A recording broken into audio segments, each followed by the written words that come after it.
Bonjour à tous et bienvenue sur Périscola, la chaîne qui fait rentrer le cours d'histoire-géographie dans votre maison.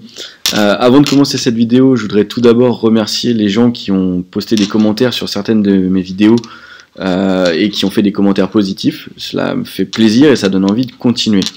Aujourd'hui, nous sommes dans la classe de 5e. Le cours du jour porte sur le thème 1 de géographie, on le délaisse un petit peu l'histoire, pour s'intéresser ici à la question démographique et à l'inégal développement. Et nous allons voir dans ce thème 2 chapitres. Je vous laisse découvrir. Comme nous venons de le dire à l'instant, nous entrons donc dans le vif du sujet et dans le thème 1 de géographie portant sur la question démographique et l'inégal développement. Dans ce thème, nous allons nous intéresser à 2 chapitres. Le premier chapitre portant sur la croissance démographique et ses effets, et le deuxième chapitre portant sur la répartition de la richesse et de la pauvreté dans le monde. Les 2 problématiques qui vont nous intéresser ici sont quels sont les effets de la croissance démographique sur les sociétés et sur les ressources, et comment se répartit la richesse et la pauvreté dans le monde. Entrons dans le vif du sujet en s'intéressant tout d'abord à la croissance démographique et ses effets. Premièrement, des êtres humains de plus en plus nombreux. Depuis 2 siècles, la population mondiale n'a cessé d'augmenter. En 1800, le monde comptait 1 milliard d'habitants. Aujourd'hui, en 2020, nous sommes plus de 7,5 milliards, et en 2050, on estime que cette population mondiale devrait approcher les 10 milliards. Cependant, la croissance démographique, c'est-à-dire l'augmentation de la population, n'est pas égale partout dans le monde. Elle dépend du niveau de développement des pays. Dans les pays en développement, souvent les plus pauvres, et qui se situent majoritairement en Afrique, l'augmentation de la population est très forte. Cela s'explique par une natalité élevée, une forte fécondité des femmes et une mortalité en baisse. C'est notamment le cas de la République démocratique du Congo ou du Nigeria.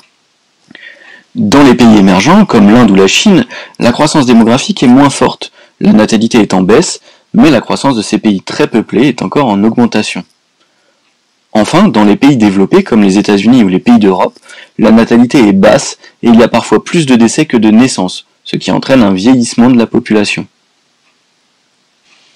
Donc cette augmentation de la population implique des besoins plus importants.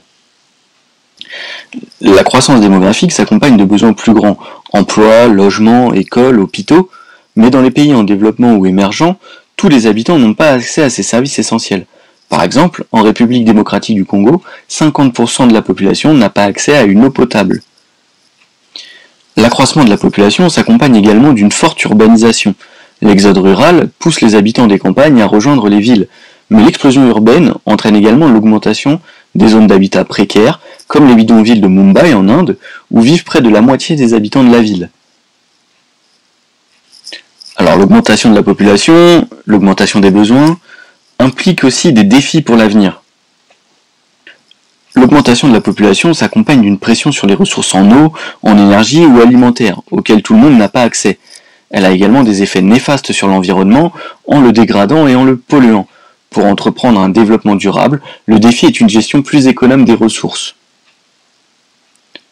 Alors la maîtrise de la croissance démographique est donc une question essentielle pour l'avenir de la planète, que ce soit dans les pays qui connaissent une explosion démographique et doivent donc gérer les ressources et les besoins, ou ceux qui doivent faire face au vieillissement de la population qui rend compliquée la gestion des dépenses publiques.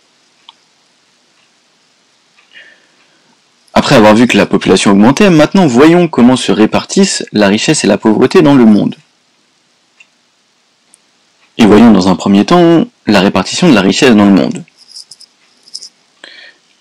Le niveau de développement d'un pays est mesuré par le produit intérieur brut, le PIB, qui montre le développement économique, et par l'indice de développement humain, qui lui montre le développement humain.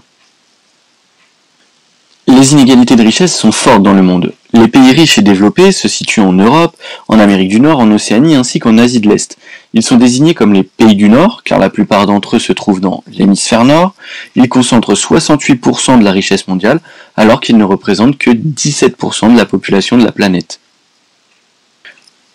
La plupart des pays pauvres sont localisés en Afrique, en Asie et en Amérique du Sud. Ces pays en développement, dont le niveau de pauvreté est très varié, sont désignés comme les pays du Sud.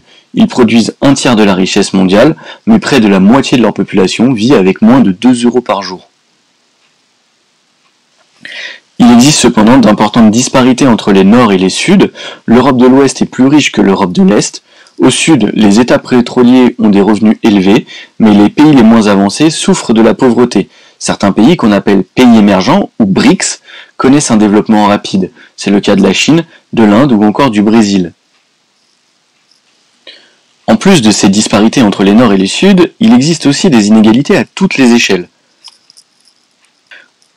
Au sein de chaque pays, il existe des inégalités entre les territoires.